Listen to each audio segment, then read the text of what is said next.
Hey friends, welcome to Chaitanya Vlogs আৰু আজি মই আপোনালোকক লৈ গৈ আছোঁ বেংগলোৰৰ এখন পাৰ্কলৈ যিখনৰ নাম হৈছে কাবন পাৰ্ক আৰু তাত যাবৰ কাৰণে এতিয়া আমি ওলাইছোঁ আৰু গৈ আমি MG ৰোডৰ পৰা অটো ল'ম আৰু এতিয়া MG ৰোডৰ পৰা আমি অটো লৈছোঁ কাবন পাৰ্ক যাম বুলি চ' দেখিছে আপোনালোকে মোৰ অপজিট ছাইডত বহুত বেছি জাম হয় যদি আপোনালোকে ক'ৰবাত যাম বুলি ভাবে তেতিয়াহ'লে বেংগলোৰত আপোনালোকে সোনকালে ওলাব। Hey friends, আজি মই আপোনালোকক লৈ আহিছোঁ বেংগলোৰৰ এখন ফেমাছ পাৰ্ক যাৰ নাম হৈছে কাবন পাৰ্ক আৰু এই পাৰ্কখনৰ ভিতৰত খুব ধুনীয়া এটা পৰিৱেশ আছে, খুব জংঘলেৰে ভৰা, গছ গছনিৰে ভৰা এটা গ্ৰীনাৰী এটা পৰিৱেশ দিবলৈ চেষ্টা কৰিছে। গতিকে মই আপোনালোকক ভিতৰত কিছুমান বস্তু দেখুৱাই থাকিম আৰু পাৰ্কখন বহুত ডাঙৰ হয়, কিমান ঘূৰিব পাৰোঁ ঠিক ক'ব নোৱাৰিম, কিন্তু মই আপোনালোকক তথাপিও দেখুৱাই থাকিম ভিতৰত মোৰ লগত।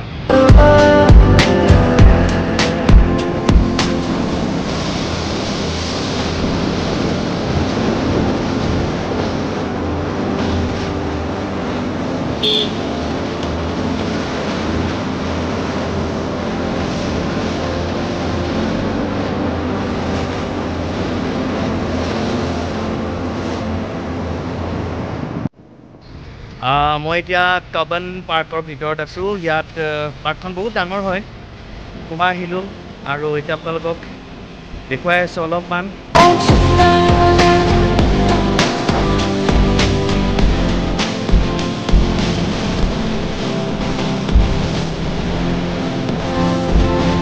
এখন খুব ফেমাছ পাৰ্ক হয়, ইয়াত বহুত ডাঙৰ হয়।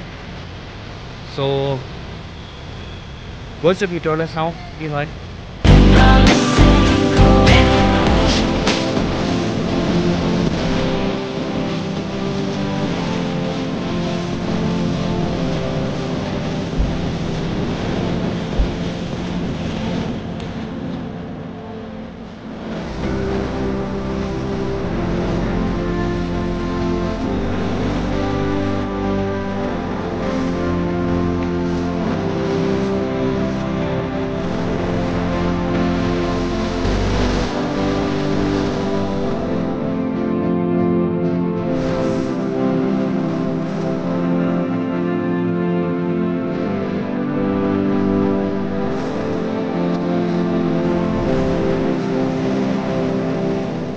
सिर्फ सुकून चाहिए।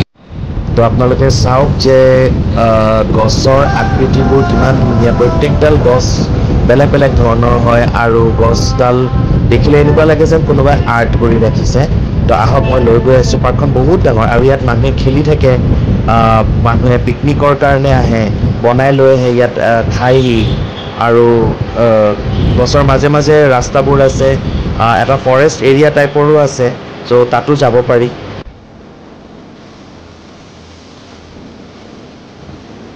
ফ্ৰেণ্ডছ, দূৰৰ পৰা চাওক যে এখন ছবিৰ নিচিনা দেখি, এখন চিনাৰী যেন আৰ্ট কৰি ৰাখিছে তেনেকুৱা ধৰণৰ দেখা পায় দূৰৰ। অসমৰ ফেমাছ বাঁহ গছ, বিজুলী বাঁহ বুলি কয়, সেই বিজুলী বাঁহৰ নিচিনা এটা বাঁহ গছ ইয়াত আছে।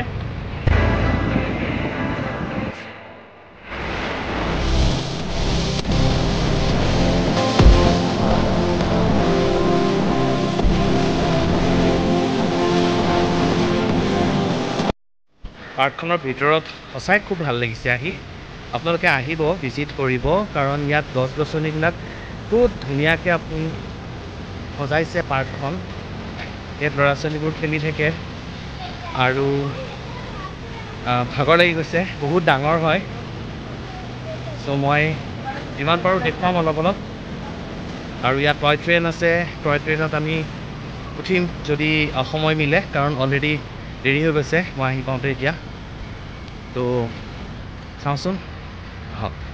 আৰু পাৰ্কখনৰ ভিতৰত এনেকুৱা টিঙেৰে বনাই ৰখা হৈছে য'ত আপুনি জিৰাব পাৰে। অকণমান জিৰাই লওঁ, বহুত বেছি ভাগৰ লাগিছে খোজকাঢ়ি কাঢ়ি। আৰু এয়া দেখিছে আপোনালোকে পাৰ্কখনৰ ভিতৰেদি নিজৰাৰ নিচিনা বৈ আহিছে। এইটো ক'ৰ পৰা কেনেকৈ বৈ আহিছে গম নাপাওঁ, কিন্তু পাৰ্কখনৰ য'ত জিৰণি কোঠাটো আছে, জিৰণি ল'ব পাৰি, তাৰ বেক চাইডে এইটো বৈ গৈছে। মই আপোনালোকক দেখুৱাই আছোঁ।